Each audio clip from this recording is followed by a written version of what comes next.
In over 20 years of reading and writing fantasy, I've watched countless promising novels fail for the exact same reasons. So in this video, I'm going to reveal 10 warning signs that predict fantasy writing failure with almost scary accuracy. But don't worry, I'm also going to show you exactly what I would do to fix them. You know that feeling when you're reading a fantasy novel and you just don't care what happens next? That was exactly the feedback I got when sharing the beginning of my first novel attempt many years ago. And just starting out, that one hit hard. I'd spent months crafting my world and magic, refining the early pages with those details, but I completely missed the heart of storytelling, emotional investment. So how do we fix this problem? Well, personally, I now start by focusing on transformational arcs. This means that I map the emotional character journey first and then find the appropriate plot points for that journey. Second, and this is absolutely critical, I create stakes that matter personally to my characters. If your character doesn't care, why should your readers? Third, I try to ground my epic events in human consequences. Let's say you've got this massive magical battle happening in your story. Great, but if the action is all there is, what are readers meant to invest in emotionally? Instead, I'd consider showing how the battle affects the local baker who can't open his shop because the street's been destroyed, or the child who lost her favorite playing spot to the aftermath. These small human details make epic moments feel a lot more real and relatable if you ask me. And lastly, there's a final technique I try to remember using every time. And that is to look at each scene I've written and ask myself, if I removed all the magic and fantasy elements from this scene, would it still matter emotionally? And I mean really matter, not just move the plot forward. If the answer is no, I know I need to rework that scene until the emotional core is strong enough to stand on its own. If it doesn't do that, I'm just hoping the flashy magic or fantastical elements carry the reader through. Not a bet I personally want to take if it can be avoided. But while this kind of emotional vacuum kills reader investment slowly over time, the next warning sign is much more immediately deadly and could make readers drop your book within the first chapter. I bet you still remember a time where you tried a new movie or TV series and gave up after 20 minutes because nothing interesting was happening, right? Well, the exact same thing can happen in your novels. I call it the 20-page rule. The way I see it is that readers need 3 key elements in those first 20 pages, or they are probably not reaching page 21. Think of it like a first date. You need to give readers a reason to want a second one. When I'm editing my fantasy stories now, I look for 5 critical elements in those opening pages. First up is character action that reveals personality. And I mean really reveals it. Not just telling the reader the hero is brave. I want to show them making a tough choice in the first chapter that proves it and lets the reader see that courage in action. Next, my protagonist needs a clear desire or goal. Now, this doesn't have to be the ultimate quest, that can come later, but they need to want something specific right from the start, something that gets them moving and shows readers what drives them. Third, I always want an immediate obstacle. Something has to stand in my protagonist's way right from page 1. This creates instant tension to pull readers forward. Fourth, those stakes need to be personal. Here's what I mean by that. What does the character personally lose if they fail? Not just what happens to the world or the kingdom, but what happens to them and the people they care about. And fifth, I want to plant seeds of that larger conflict. While dealing with immediate problems, the idea is to give readers hints that bigger troubles are brewing. This ideally creates that delicious anticipation that keeps pages turning. But while getting those early stakes right is absolutely crucial, there's an even more insidious trap waiting for you. One that can poison your entire story even if your opening is perfect. Let me tell you about a massive mistake I made in the very first attempts of writing my current novel, The Fugitive Prince. Early on, I have this crucial scene where Storm is escaping the palace after being betrayed by his own father, the king. But what should have been a tense and exciting scene just worked out too easily. Suddenly there were hidden passages exactly where he needed them, guards conveniently looked the other way, and his stamina never faltered despite being injured. Every obstacle just happened to have a perfect solution. The whole sequence felt hollow because none of his victories were earned. It was all just too convenient. In the rewrite, all that changed drastically. Now in order to survive, Storm has to leave behind the person he cares the most about. Someone close to him stabs him almost to death, and he barely makes it out at all. The way I see it, every victory must cost something meaningful. Let me break down the 3 types of cost I try to focus on. First, you've got your physical cost. These are the obvious ones, like injuries, exhaustion, loss of resources. But here's the key, these need to have lasting consequences. If it's just a scratch that doesn't impact anything, then there is no real price being paid. Then there's emotional cost. And these can hit even harder. I'm talking about damaged relationships, broken trust, lost friendships. And finally, this is the big one, moral costs. These are the choices that force your characters to compromise their values or break their own code. Maybe they have to betray a friend to save the city, break a sacred vow to prevent a greater evil, or leave the woman they love behind in order to live and fight another day. The real trick is to make these costs matter specifically to your character. A warrior might easily accept physical injury, but breaking their code of honor? That's devastating. A diplomat might sacrifice resources without blinking, but loses sleep over damaging political alliances. Not all costs are valued the same for every character, so it's important to choose the right ones. And this leads us right into our next warning sign, because sometimes the real danger lies in the smallest details. Picture this, I'm working on one of my early battle scenes. My protagonist needs to draw a sword, and suddenly I realize I don't know enough about medieval weapons. What following was, well, let's just call it a slight detour. About 3 weeks later, I had detailed notes on metallurgy, forging techniques, and the historical development of sword making. Fascinating stuff, really. Only one problem, I still hadn't written the scene. And by now, I've forgotten almost all of it again too. But here's the truth I eventually figured out. Readers only need just enough detail to believe in your world, not enough to reconstruct it themselves.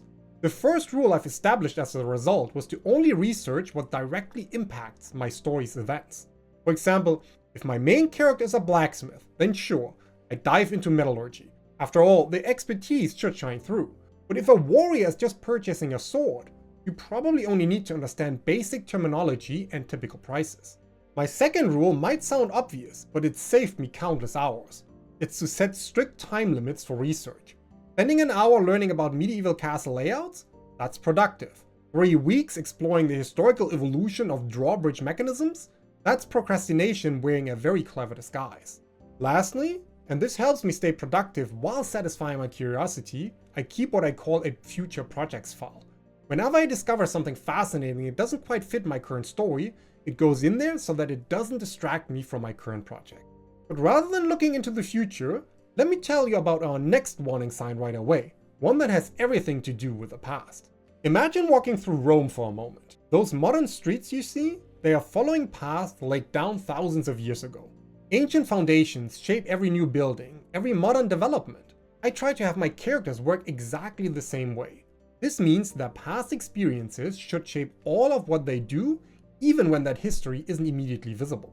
Personally, I use 7 different techniques to reveal character history naturally throughout the story. The first technique is about physical habits that hint at past experiences. Consider how your character enters a room. Do they check the exits immediately? That tells us something about their history, doesn't it? Maybe they survived an ambush once, or grew up in dangerous places.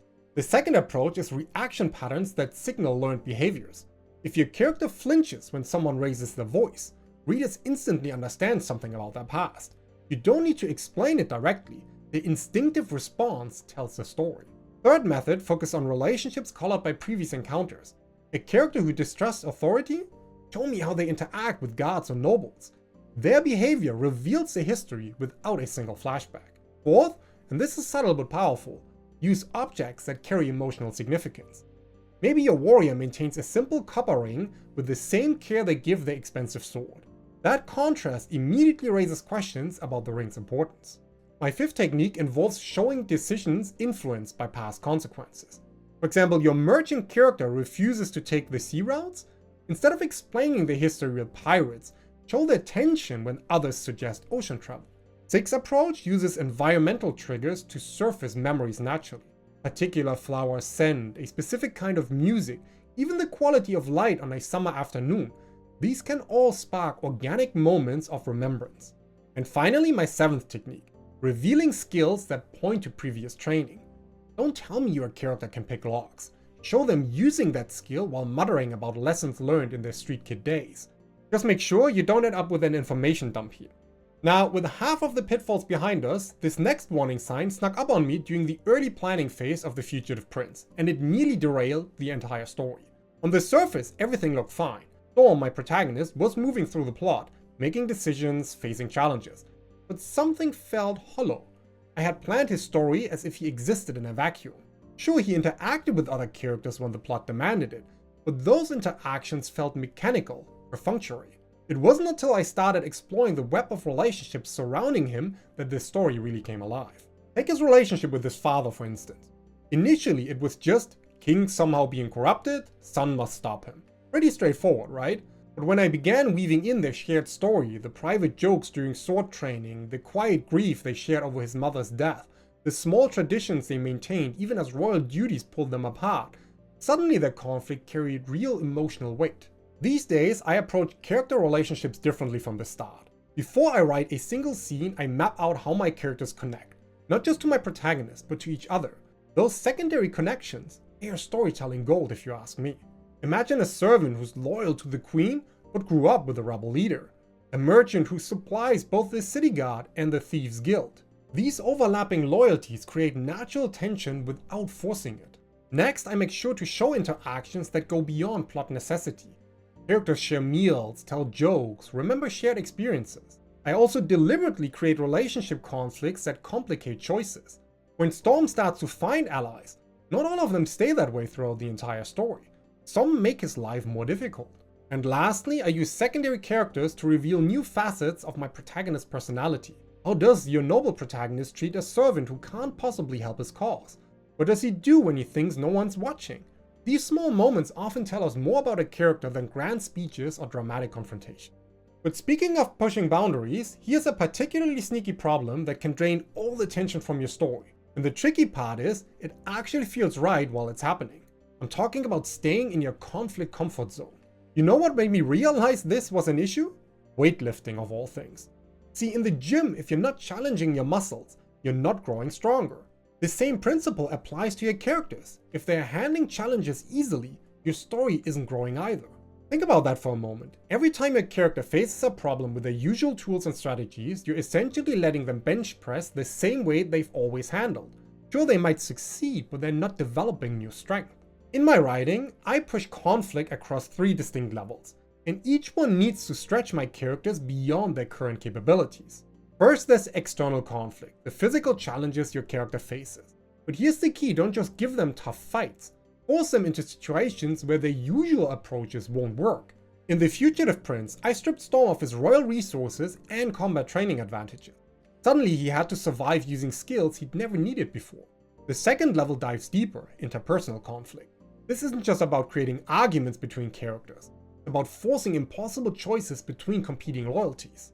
Imagine your protagonist having to choose between saving their best friend or protecting a group of strangers who hold the key to preventing an even greater disaster.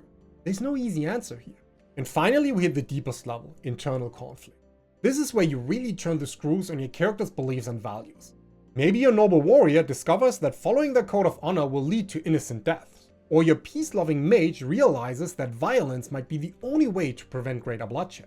The real power comes when these 3 levels of conflict start tangling together. Each choice your character makes in one area should complicate things in the others. That's when your story develops real depth, if you ask me. But one of the fastest ways to sink a fantasy novel reveals itself in our next mistake: the mishandling of how you reveal your world to readers. You see, maps, family trees, complete histories of magical development are all fascinating to the writer perhaps, but readers rarely make it past chapter 2 if that's all there is. The solution, in my opinion, is to think of world building like a treasure hunt instead of a history lecture. Rather than dumping research on readers at once, leave clues and discoveries throughout the story. This means readers learn about politics when characters must navigate court intrigue to survive. Magic systems reveal themselves through characters' direct encounters with their effects. Kingdom histories emerge naturally when past events directly impact present choices. Here are 4 specific principles I consider to make this approach work. First, everything needs to come through action. Instead of explaining how magic corrupts its users, show a character recognizing the warning signs in someone they care about. Immediate, personal, and readers discover it alongside the character. Second, and this transforms how revelations are paced, only share information when characters genuinely need to understand it. That urgency makes readers care about the details because they can see why they matter right now. The third principle focuses on using character reactions as guideposts. A character's horror at witnessing corrupted magic tells readers more about its nature than pages of explanation could.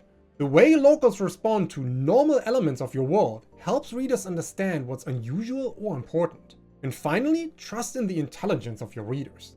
They don't need every detail spelled out. Give them pieces of the puzzle gradually, and they'll likely engage more deeply with your world as they put it together themselves. But after spending hundreds of pages building up your story, this next warning sign can unravel everything in your final chapters. Picture a marathon runner who sprints through 25 miles, then stumbles exhausted across the finish line, or even worse, falls down and doesn't get back up.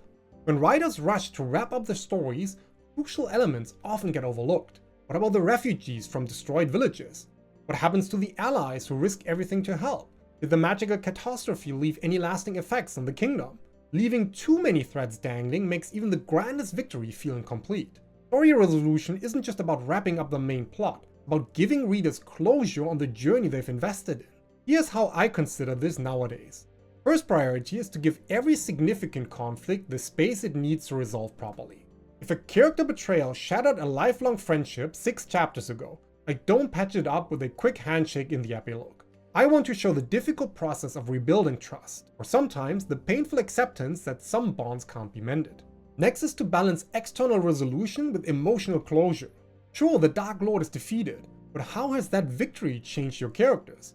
What scars do they carry? What lessons have they learned? Sometimes the internal battles continue long after the external ones end, which leads us to the third principle, showing characters process these changes. A farmer who helped save the kingdom might struggle to return to a normal life. A mage who lost their powers might need to rebuild their entire identity. These personal adjustments are just as important as tying up plot threads, if you ask me. And finally, this part's tricky. I try to be intentional about any loose ends I leave. Some questions can remain unanswered, some wounds unhealed.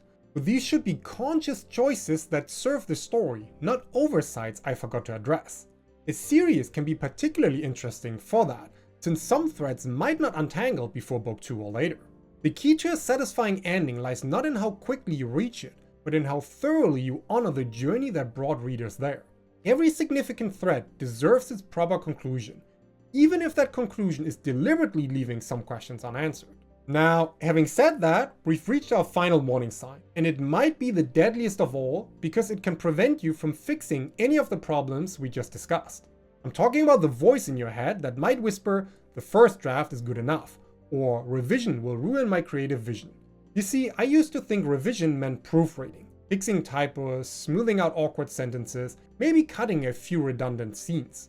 Then I started to learn that real revision is more like sculpture. You're not just polishing the surface, you're reshaping entire sections to reveal the story's true form. Today I approach revision in 5 distinct phases, each with its own purpose. The first pass focuses on story structure. I examine my emotional waypoints, ensuring each one has proper setup and meaningful consequences. I verify that my plot developments feel earned rather than convenient, and that every scene serves a clear purpose in my conflict triangle. This is where I track character arcs and make sure subplots enhance rather than distract from the main narrative. In my second pass, I dive into scene level pacing. I check that high tension moments have sufficient build-up, that quieter scenes effectively develop characters, and that transitions maintain momentum. Each chapter ending should create genuine anticipation rather than forced cliffhangers. The third pass concentrates on character development. I ensure every decision aligns with established values, that relationships evolve naturally over time, and that dialogue reveals character while moving the story forward. This is where I often discover I need to add scenes that deepen connections or clarify motivations. During the fourth pass, I focus on world integration. Fantasy elements must emerge naturally through character interaction. Magic should have consistent rules and meaningful costs, and cultural elements should create organic conflicts. Every aspect of the world needs to serve the story rather than taking over all attention. And in my final pass, I try to address emotional resonance by ensuring that each emotional waypoint delivers its intended impact, that themes emerge through concrete experiences rather than exposition, and that every scene deepens reader investment in the characters. Now, if you want to avoid all these mistakes that ruin so many fantasy novels, then watch this video here next where I show you how to break free from these traps and finally finish your story with confidence.